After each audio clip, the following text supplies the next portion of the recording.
Hello everyone. हम यहाँ पे लेकर आ गए हैं exam cloud buster exam series का पार्ट 2।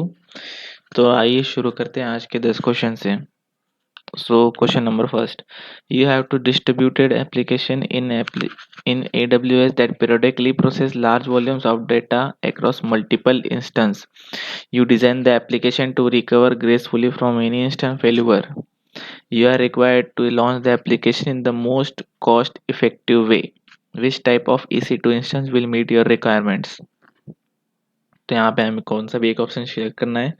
मैं दो कीवर्ड हाईलाइट किए, recover gracefully from any instance. तो इन्होंने एक क्वेश्चन में पहले बताया है कि अगर जो भी आप इंस्टेंस लॉन्च करोगे वो कोई भी इंसिडेंट से रिकवर हो सकता है। कोई भी अगर आपसे गलती से एक्सटेंडेशन हो गया तो उसके पास हमारा बैकअप पड़ा है। तो बस आप हमें एक ऐसा इंस्टेंस बताइए जो बहुत ही कॉस्ट इफेक्टिव हो। रिजर्व आपको 75% का डिस्काउंट देता है। डेडिकेट आपको कोई डिस्काउंट नहीं देता है। ऑन डिमांड आपको मिनिमम 90% का डिस्काउंट देता है, सॉरी 50% का डिस्काउंट देता है ऑन डिमांड इंस्टेंस। और स्पॉट इंस्टेंस आपको 90% तक का डिस्काउंट देता है। So the answer is D. Question 2. You have to set up a VPC with public subnet and an internet gateway. You set up an EC2 instance with a public IP as well. However, you are still not able to connect to the instance via internet. You check the associated security group and it seems okay. What shall you do to ensure that you can connect to the EC2 instance from the internet? Select one. तो यहाँ पे ये बताया है कि आपने एक EC2 instance launch किया है जिसपे एक VPC ऐड करके वीपीसी पे आपने EC2 इंस्टेंस लॉन्च किया है और उसे एक पब्लिक आईपी दी है, पर वो इंटरनेट से कनेक्ट नहीं हो रहा है। आपने सिक्योरिटी ग्रुप भी चेक किए। सो ऐसे क्वेश्चंस मोस्टली आते ही है। सो इंश्योर कीजिएगा कि अभी तो इसमें सिक्योरिटी ग्रुप दिया है, किस किस में नहीं दिया रहता है। तो स्टार्टिंग में जब हम EC2 इंस्टेंस बनाते हैं तब हमें राउट टेबल पे कॉन्फ़िगरेशन करना पड़ता है। उसके बाद आता है NACL, फिर security groups.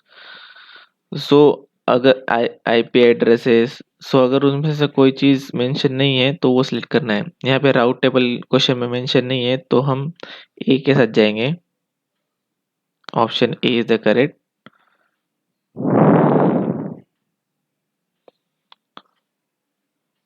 To protect your enterprise's application against unauthorized access, you configure multiple rules for your network ACLs in your VPC. How are the rules evaluated? जब हम NACL allocate करते हैं तो वो कैसा वर्क करता है, मैं आपको इधर एक एग्जांपल बताता हूँ। NACL हमेशा हम जो उसका रूल रहता है वो हम लोएस्ट से हाईएस्ट नंबर तक लेके जाते हैं। तो हमने यहाँ पे 3 नेटवर्क लिए हैं, HTTP, HTTPS और SSH। मैंने पहले HTTP को अलाउ किया है, फिर HTTPS को डिनाई किया है, फिर SSH को अलाउ किया है, बाद में HTTPS को अलाउ किया है। तो यहाँ पे ये होगा कि अगर मैंने HTTPS को पहले एक बार डिनाई कर दिया है तो बाद में उसको अलाउ करके कुछ फायदा नहीं, वो डिनाई ही रहेगा। ठीक है। ऑप्शन ए हम देखते हैं, network ACL rules are evaluated by rule number from lowest to highest, यहाँ तक सही है। And executed from all the rules are checked for conflicting allow deny rules. मतलब ये पूरा फर्स्ट से लेकर तो एंड तक पूरा चेक करेगा, उसके बाद अलाउ करेगा, जो कि नहीं है। ये डायरेक्टली पहले ही देखेगा, ओके 101 अलाउ, ठीक है। ये ऐसा वर्क करता है।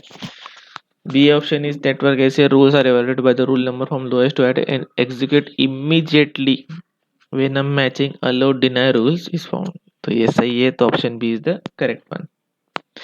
You need a solution that enables you to convert your existing database schema from one database engine to another.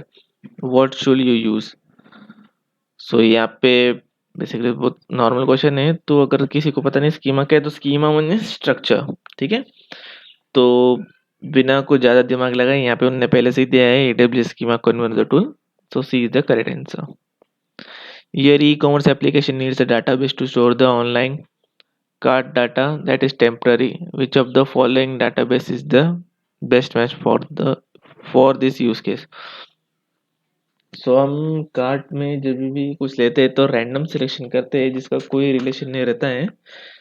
सो और अभी ज़्यादा उसका चार्ज भी नहीं लगने को ना, तो इसलिए हम लेंगे डायनामो डीबी। ठीक है। आरडीएस और अरोरा दोनों एक रिलेशन डाटाबेस सर्विस है। You would like to set up a NoSQL database that can scale with no downtime and can handle millions of requests per second. Which AWS database suited for this framework? इसमें मैंने सिर्फ एक ही keyword highlight किया है, वो है NoSQL, जो कि सिर्फ एक ही ऑप्शन में मेंशन है, यस, डी। बाकी के तीनों रिलेशन डाटाबेस है। अगर आपको यहाँ तक अगर आपने क्वेश्चन पढ़ा और आपको देखा कि कोई नो एसक्यूएल की सर्विस ही नहीं है डाटाबेस की, अगर एक से दो है तो आप पूरा क्वेश्चन पढ़िए, नहीं तो अगर एक ही दिख रहा है तो उस पर सिलेक्ट कर देना। Question 7, you have an e-commerce web application written in Angular framework which is deployed to a fleet of EC2 instance behind an application load balancer. You configure that the load balancer to perform health checks on this EC2 instance. What will happen if one of this EC2 instance fail the health check? तो यहाँ पे question ऐसा है कि हमने e commerce के लिए EC2 instance बनाया है जिस पे हमने एक लोड बैलेंसर अटैच किया है। तो केस ऐसा है कि अगर कोई EC2 इंस्टेंस बंद हो गया या फिर वो चल नहीं रहा है फिलहाल, तो लोड बैलेंसर क्या करेगा? ठीक है। तो ऑप्शन 1 है, the EC2 instance will replace automatically by application load balancer. हमने यहाँ पे क्वेश्चन में ऑटो स्केल दिख नहीं रहा है, तो फिर हम रिप्लेस कैसे करेंगे? तो ये गलत है।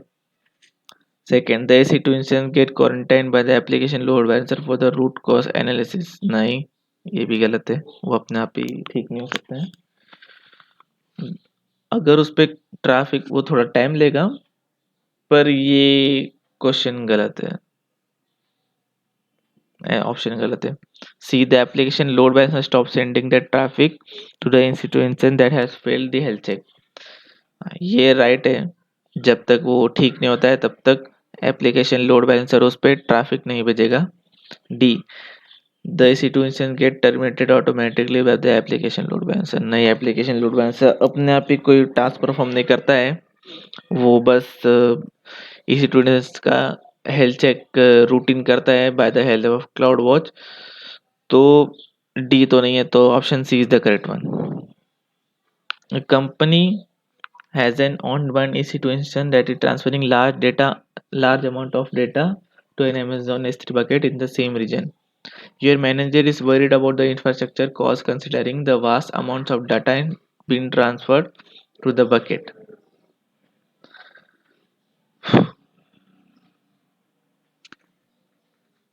So which option you will select? तो इसमें ये बता है कि आपको अपने ऑन डिवाइस से एक लार्ज अमाउंट का डेटा ट्रांसफर करना है S3 बकेट पे, पर आप कॉस्ट कंसिडरिंग कौन सा एकदम कॉस्ट इफेक्टिव रहेगा जिस पे आप ट्रांसफर कर सकते हैं अपना अमाउंट। ठीक है। सो ऑप्शन है, you are using an on-demand extension which is exactly the same price as spot EC2 instance launched by persistent spot request। मैं स्पॉट इंस्टेंस मैंने कहा था आपको 90% तक डिस्काउंट देता है और ऑन डिमांड 50% तक।